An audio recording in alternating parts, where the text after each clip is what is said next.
Number 16.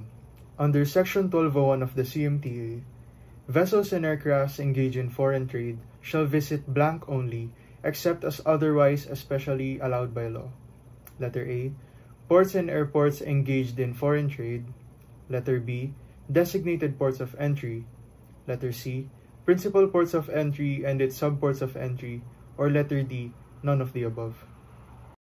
Number 17. Every vessel or aircraft arriving within a customs district of the Philippines from a foreign port shall dock at the designated port of entry and shall be subject to the authority of the blank of the port while within its jurisdiction. Letter A. Commissioner of Customs. Letter B. Customs official concerned. Letter C.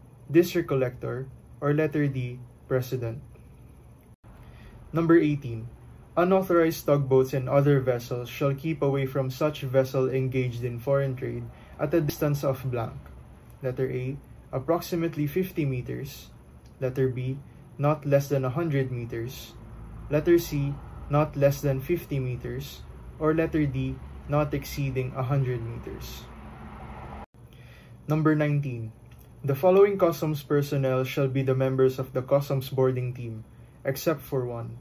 Letter A. Customs Inspector. Letter B. Customs Senior Boarding Officer. Letter C. Wharfinger. Or letter D. Customs Guards. Number 20. The customs boarding team shall be assigned by letter A. Office of the Commissioner. Letter B. Office of the District Collector. Letter C. Chief of the Bay Service Section. Or letter D. Deputy Commissioner for Enforcement Group.